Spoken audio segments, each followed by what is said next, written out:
Pessoal, tudo bem? Sejam bem-vindos ao podcast do Banco BV, o Economia em 5 Minutos. Eu sou Roberto Padovani e essa semana a gente vai bater um papo sobre a Bolsa Brasileira. Bom, o mês de janeiro foi excepcional para o mercado acionário no Brasil.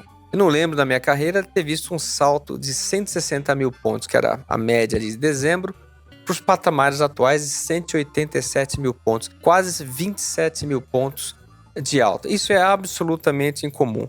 Bom, como é que a gente pode avaliar se isso é muito ou é pouco? Se a gente olhar o padrão dos últimos 25 anos, a gente vê que algumas variáveis macroeconômicas explicam muito a dinâmica do mercado acionário no Brasil. São 3 variáveis principais: taxa de juros, preço de commodities e risco global.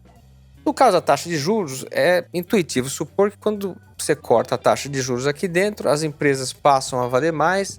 Naqueles casos em que há um endividamento elevado, se reduz o estresse financeiro e, principalmente, os investidores migram de renda fixa para renda variável. Então, corte de juros é sempre algo que favorece a Bolsa Brasileira. Mas tem preços de commodities, como somos grandes exportadores e temos muitas empresas listadas ligadas a esse setor, é natural quando você tem uma alta de commodities, como a gente tem visto nos últimos meses, isso valoriza a nossa Bolsa. E por último, quando você tem um desempenho global favorável no mercado acionário, isso também estimula os investidores a buscarem risco no mercado de ações em todo o mundo, que é um pouco a história que a gente tem visto. De fato, o nosso Banco Central já sinalizou espaço para corte de juros. Como eu falei, a economia mundial vem surpreendendo, mostrando crescimento, portanto, preço de commodities para cima.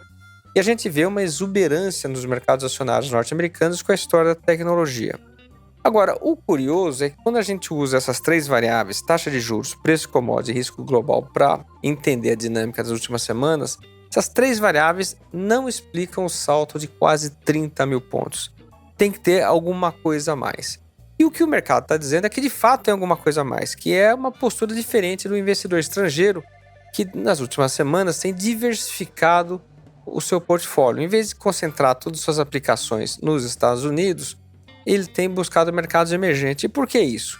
Tem uma avaliação pessimista e uma otimista. A avaliação pessimista é que está todo mundo com medo de questões institucionais, geopolíticas, econômicas nos Estados Unidos e, portanto, tentando reduzir a exposição à economia norte-americana. A visão otimista é que não. Você tem uma economia crescendo nos Estados Unidos, mercado acionário exuberante com essa história de tecnologia, inteligência artificial, e isso acaba transbordando em termos de liquidez para o resto do mundo.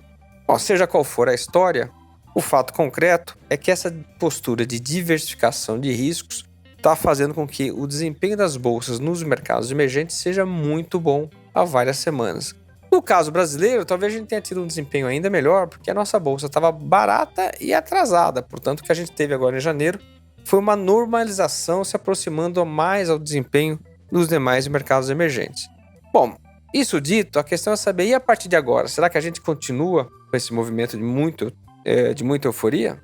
Bom, o que a gente aprende é que tem que ter cautela. Esse movimento de alta de quase 30 mil pontos é totalmente atípico e a gente tem que lembrar que temos um ambiente complexo à frente. No curto prazo eu não vejo problema. O Banco Central norte-americano deve cortar juros, mantendo, portanto, a euforia nas bolsas internacionais. O nosso Banco Central vai começar um processo de afrouxamento monetário, também estimulando a nossa bolsa.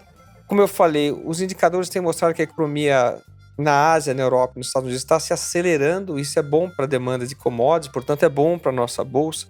E como a gente falou também, você tem muita euforia com tecnologia nos Estados Unidos, que empurra as bolsas e, portanto, anima os investidores a entrar no mercado acionário em todo o mundo. Então, o quadro de curto prazo parece muito bom. A gente tem uma janela de valorização à frente. Agora, a gente tem que lembrar que o ambiente de 2026 sugere muito mais volatilidade do que uma tendência de alta contínua, porque a gente tem uma instabilidade geopolítica que pode assustar, tem sempre o risco de que a gente esteja vivendo uma bolha no mercado acionário norte-americano e isso em algum momento chegue ao final, portanto levando à destruição de riqueza, redução do consumo, desaceleração global e obviamente afugentando o investidor no mercado acionário no mundo todo.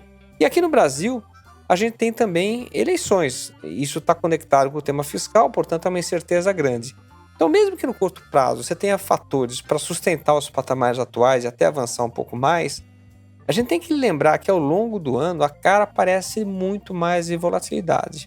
Então, o que a gente aprende é o seguinte: olha, estávamos atrasados, andamos, mas a gente tem que ter muito cuidado para não extrapolar esse otimismo do curto prazo, uma tendência para todo 2026. É um ano que promete ser volátil e, portanto, sugere cautela.